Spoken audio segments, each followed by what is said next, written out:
I never imagined that a single sentence could change the entire course of my life. But that's exactly what happened one rainy Thursday afternoon. It had been almost a year since my husband, David, passed away unexpectedly.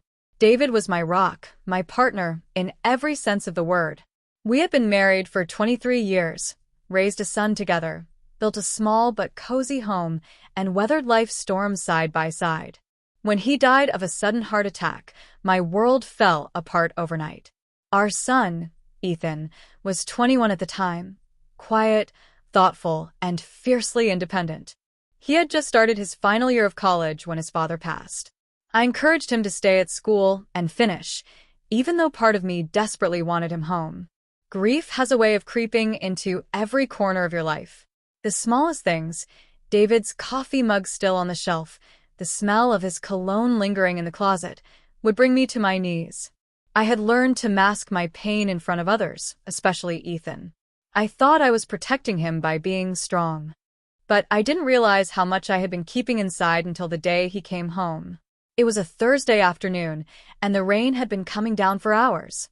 I was sitting at the kitchen table with a cup of tea when I heard the front door open. Ethan had arrived unannounced, his backpack slung over one shoulder. "Mom," he said, walking in with a seriousness I hadn't seen in him before. "We need to talk." My heart immediately started racing. Was he in trouble? Was something wrong with school? He sat down across from me, his expression unreadable. After a long pause, he took a deep breath. "Mom, I need to know the truth about Dad."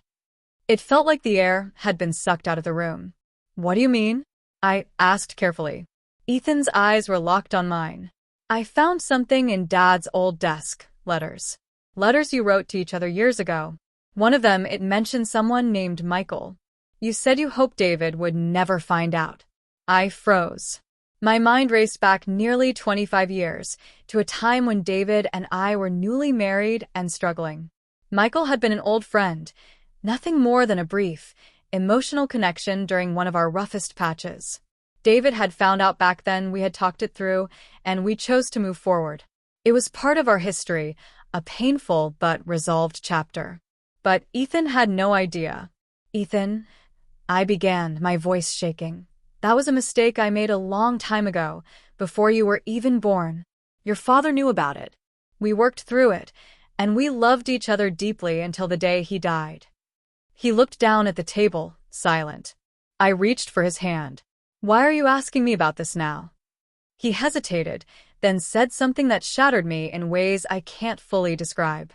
"Because, Mom, I've been wondering if the love you and Dad had was real. If everything you told me about marriage, about trust, if it was all true." Tears burned in my eyes. "Ethan, everything we taught you is true. We weren't perfect. We made mistakes. But your father and I built our life together on love, forgiveness, and commitment. That's what mattered." He didn't answer right away. The sound of rain filled the silence between us. Finally, he whispered, "I just don't want to lose faith in what love is supposed to be." In that moment, I realized this conversation wasn't just about the past. It was about the example we had set for him, about the kind of man he wanted to be. Over the next few days, we talked more openly than we ever had before. I told him stories about his father, the silly ones, the hard ones, the times we nearly gave up, and the times we fought to stay together. Ethan listened, sometimes smiling, sometimes with tears in his eyes. One night, he said, "I think I understand now. Love isn't about never messing up. It's about deciding every single day to keep choosing each other." And I knew David would have been proud of him. The truth had hurt, but it had also healed something in both of us. We began to carry David's memory forward, not as a perfect man, but as a real one, flawed, forgiving, and deeply devoted. A year later, when Ethan graduated, he dedicated his speech to his father. His words echoed in my heart.